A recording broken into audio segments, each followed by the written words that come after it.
بسم اللہ الرحمن الرحیم۔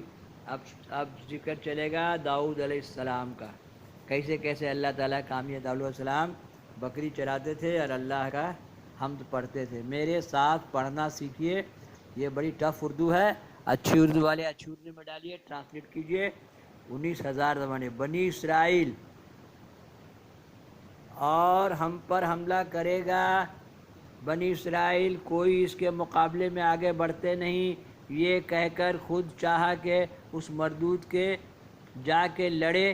اس وقت ایک جوان قوی نے سر پر خورد رکھ کے لباس حریر پہن کے ایک چوب ہاتھ میں لے کے طالوت کو آ کے سلام کیا اور کہا کہ تم کچھ اندیشہ مت کرو، خاطر جمع رکھو اللہ کے حکم سے، میں طالوت سے لڑوں گا اور اس کو مار ڈالوں گا۔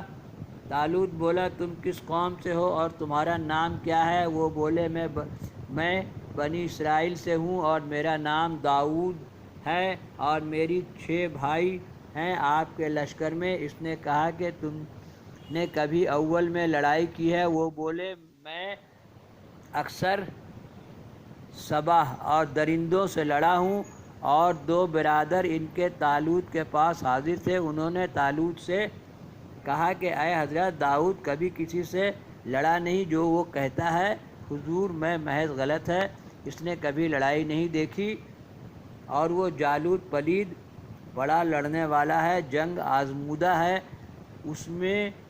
اس سے یہ کیوں کر لڑ سکے گا؟ پس طالوت نے ایک ذرہ داؤد کو پہننے کے لیے دی جو جبریل علیہ السلام لے کے آئے تھے، جو ذرہ کے حضرت سلیمان علیہ السلام نے اس کو دی تھی کہ یہ ذرہ جس کے بدن میں آوے گی وہ لڑائی فتح کرے گا اور بادشاہ ہوگا۔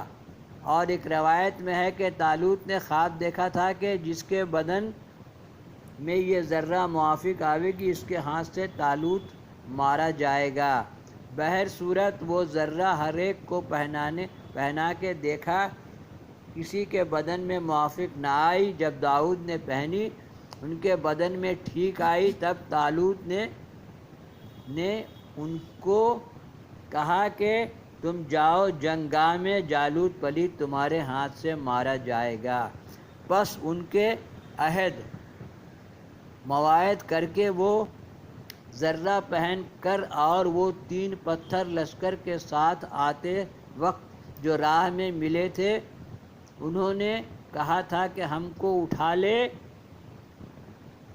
کے لے جاؤ، ہم تمہارے کام آویں گے، ہم ان پتھروں میں سے ہیں کہ جن پتھروں کے برسنے سے اللہ تعالیٰ نے قوم لوط کو ہلاک کیا تھا۔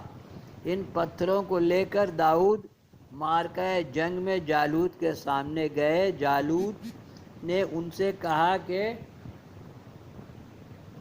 تو میرے ساتھ کون سے ہتھیار سے لڑے گا؟ یہاں سے ڈالیں گے 257، بیٹری لو ہو گیا، پارٹ 257۔